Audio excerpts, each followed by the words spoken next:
Hey guys, how you doing today? First of all, I want to congratulate the organizers of this event for this amazing conference to give back, to add value to young people.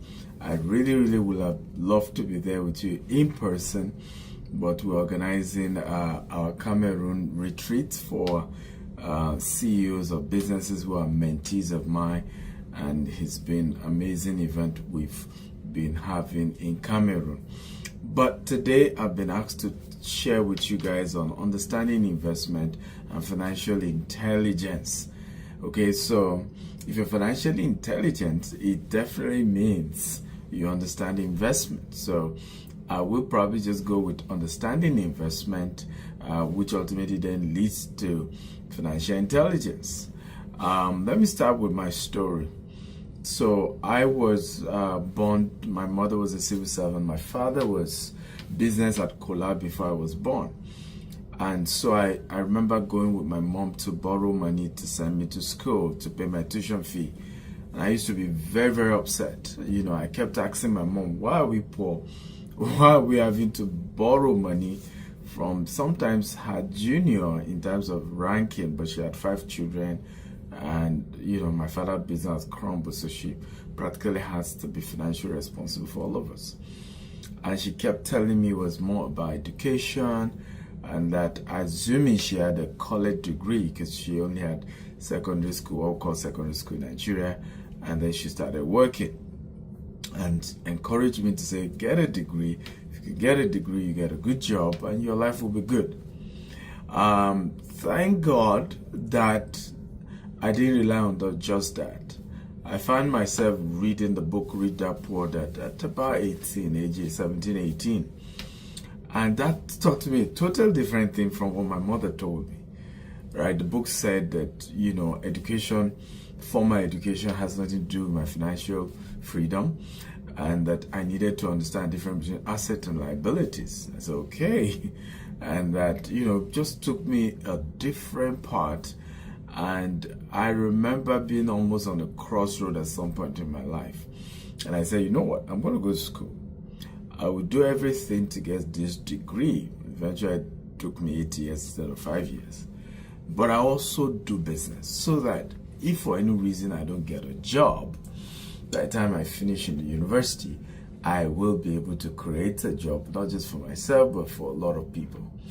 Today, we have hundreds of employees all over the world who work for our company. And I think it's a testament to the fact that that book really opened me up to understanding how financial freedom works and how to reposition myself for it. So the question is, what did you learn from that short story? And I will say that will be the foundation to financial intelligence or understanding investment, which is knowledge is key. You see, your financial freedom is a function of the quality of knowledge you have as regards to investment, as regards to how money works. It's important to know that money actually doesn't favor those who work hard. Money is a combination of 3 powerful elements. I often say this: hard work, which helps you to make a basic income. When you work hard, you will be guaranteed to feed yourself. But there's no guarantee to really be comfortable financially. So with your hard work, then you need to add what we call smart work. So hard work plus smart work. Now, when you add hard work and smart work, what that does is, in many cases, you start touching your first $100,000, your first 50 million Nigerian naira, right? In some cases, 100 million. But you will never be a billionaire until you add the third work, which is network. So hard work plus, not minus, plus smart work plus network. Very important to know that one of the things you will learn in the course of your financial freedom is to know that part 1 is that you need to invest in understanding how money works, how wealth works. On the flip side, you also have now need to network with those who already have the money. Because in many cases, even when you have the big opportunity, you understand how money works, you understand various types of investment, the ultimate billions, whether in naira or dollars, will come from networking. You will have to be what we call OPM, other people's money. And you see, people only do business with those they know, they like, and they trust. So people have to know you, people have to like you, and people have to trust you for them to ultimately do business with you. So I want to encourage you, even in this event, don't be scared. Don't let anyone scare you. Walk up to one or two people and say, hey, my name is Stephen Akintayo. What do you do? This is what I do. Can we exchange cards? Be very, very intentional with building quality relationship that will help you in building wealth. I often say this, two poor people cannot help themselves. One has to get to the top before they can throw the rope to help the other. But again, in our part of the world, you must understand that if you really care about poor people, you have to be rich enough so that you can help as many poor people as possible. But to sit down somewhere and then think that, oh, you know what, money's just going to come. No, it's not going to come. You have to do certain things for money to come. And that is very, very important. So let's now get into it. Investment. What is investment basically? Investment simply means you putting your money into types of sources, vehicle of investment in exchange for passive income. In other words, you take some money you currently have, you put it into something. In other words, we use is that you make money work for you. So the current money you have, you send it on an errand by investing it in good opportunities, and then you're expecting a passive income. And what is a passive income? Passive income is the money that keeps coming to you without you doing anything, aside that you initially put in some money, right? You put in some money initially, and then it keeps bearing fruits, and more money keep coming. And what we believe is that at some point, when you have so many passive income, right, you will now become financially free. Why?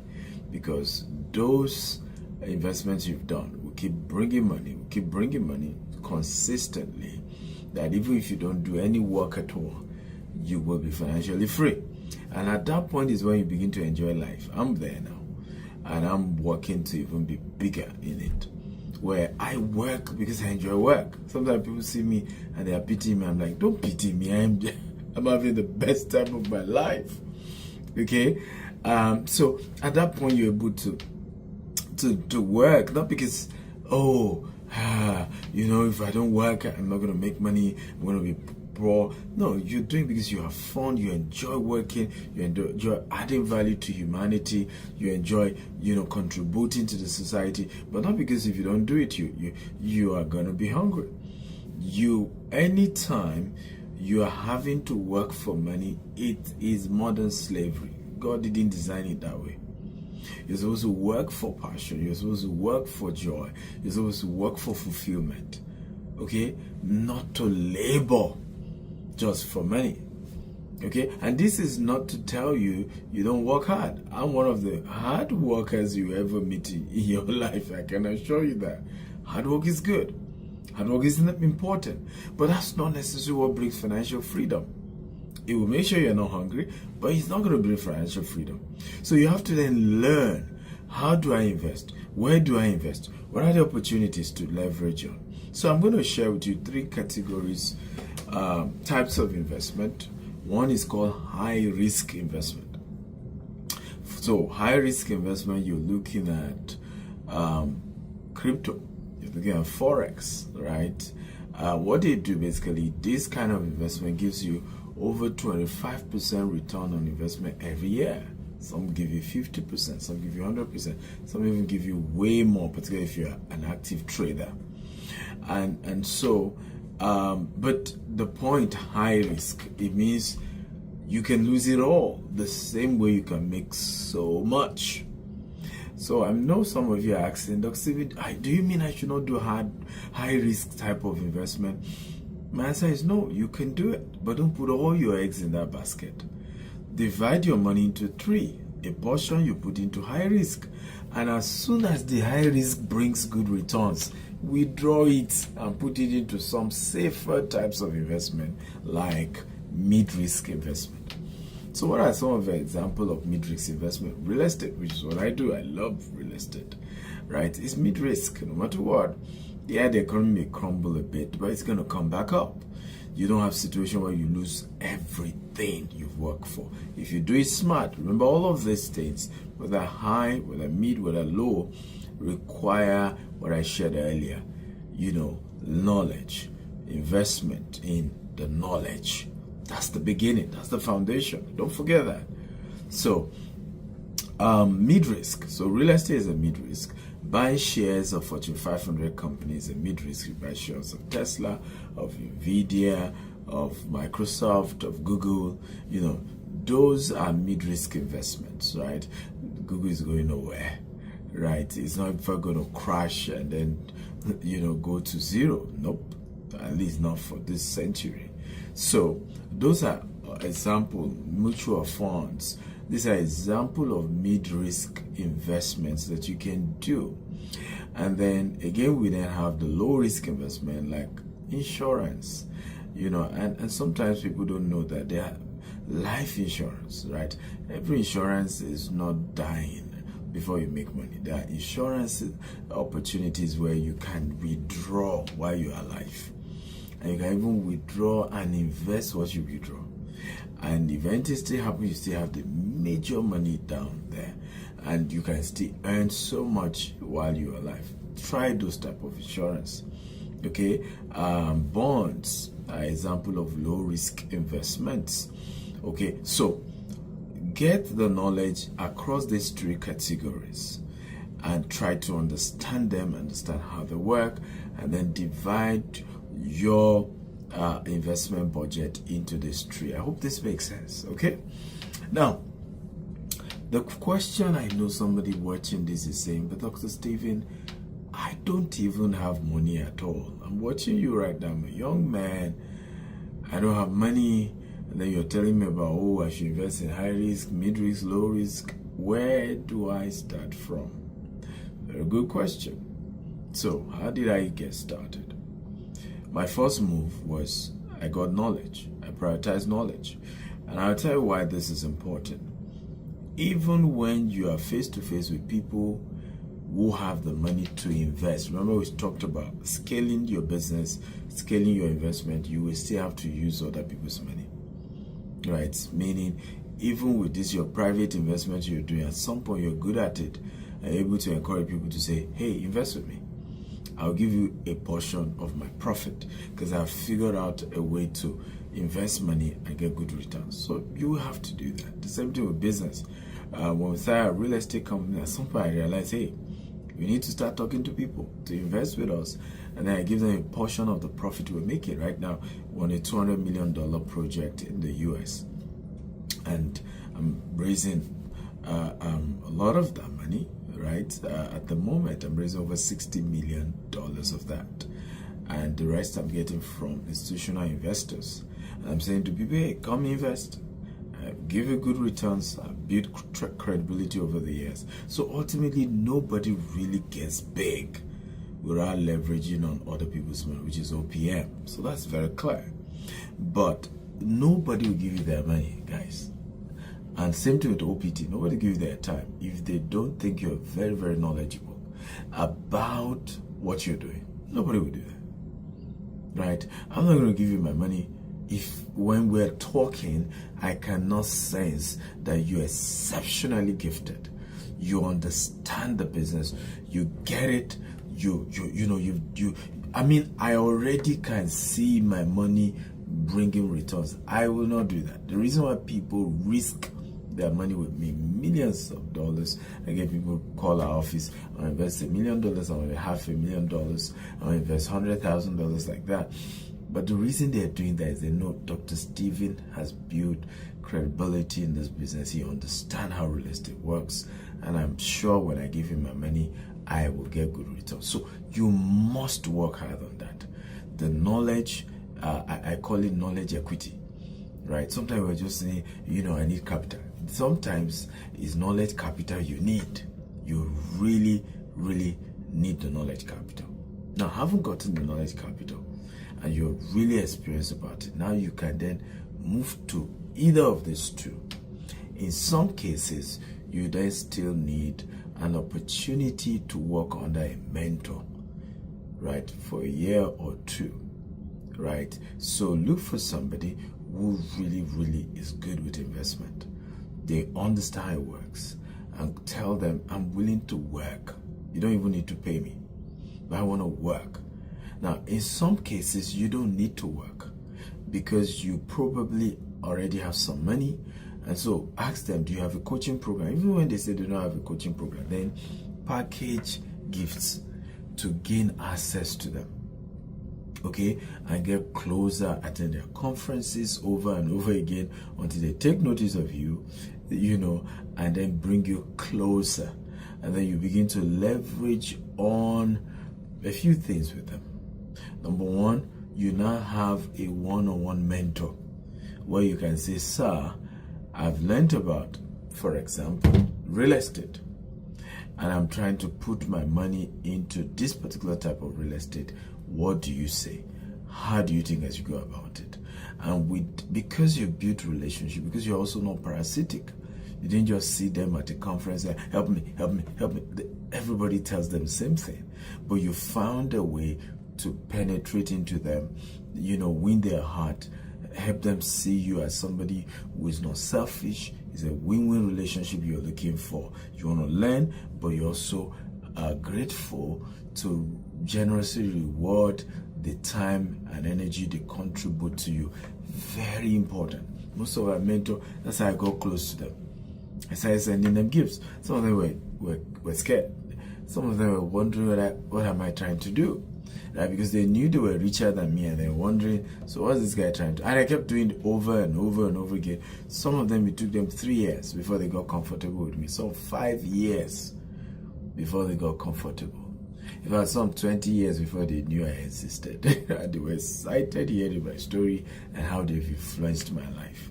So you want to do that. You need a guide. You need a guide. Aside just reading it and knowing it is not enough. You need somebody you can run to in the day of trouble, aside God, right? That that person will say, okay, take the right step, take the next step, or take this. And particularly in the African context, right? We are moved by people. Who is his godfather, or who is his mentor, or son of who is he? People get to be untouchable, right? And when we say untouchable, I'm not saying you committed crime now. In this part of the world, anytime you grow, somebody is angry. Because some people think you are intruding into their space. Some people feel you are intruding into their, you're taking a portion, okay, of their food. Whether it's business, as your business start growing, you will be infringing into somebody's territory, and they're angry. And so if you don't have certain amazing people who can stand by you, you'll be shocked. And I'm not even saying negative. Sometimes you're trying to get money from the bank, sometimes you're trying to get somebody to invest, and then you just notice negative words keep going around your name, right? Because somebody is pressing button at the top to say, hey, that's Stephen, you need to be careful. I sense something about him. I'm just not comfortable around him. And when people keep hearing that about you, the help they need to give you, they will not be able to give it to you because there's just so much. But sometimes when there's a bigger figure, right, who is saying, hey, that's my guy, great guy, speaking positive about you, it then help make things a lot easier. I hope this makes sense about investment, about how to invest. And let me say this in closing. There are two types of mentors. There's business mentor and there's investment mentor. Now, many times, many of us don't know that a business mentor is just basically somebody in the same business as you. You want to go into food business, who runs a bigger food business, that you go and meet and say, hey, I'm also starting my food business, mentor me. You want to go into music business, who is in music business that you want to go meet and say, mentor me. Now, investment mentor is totally different, right?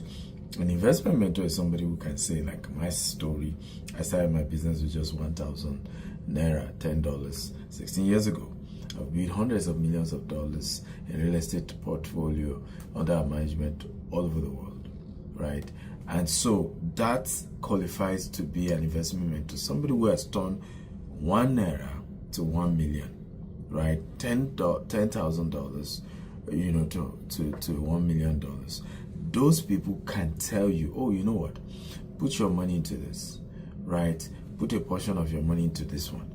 Put another portion into this. They can guide you when you have now made some money to say, put this into this, put this into this, put this into this. I hope this makes some sense. Ultimately, don't forget, everyone should have at least 4 streams of income.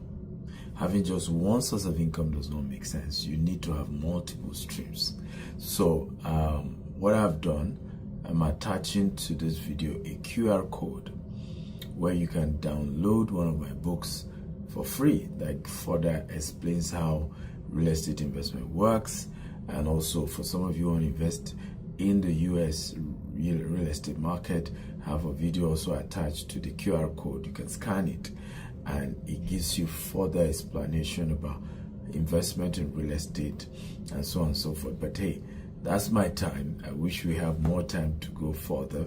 But hey, there are a lot of resources I have on YouTube for free at Dr. S. Akintayo. You can go watch them where I broke down a lot of these things even further. Again, congratulations to the organizer and thank you for having me. And I wish you a wonderful, wonderful conference as we continue. God bless you. I love you.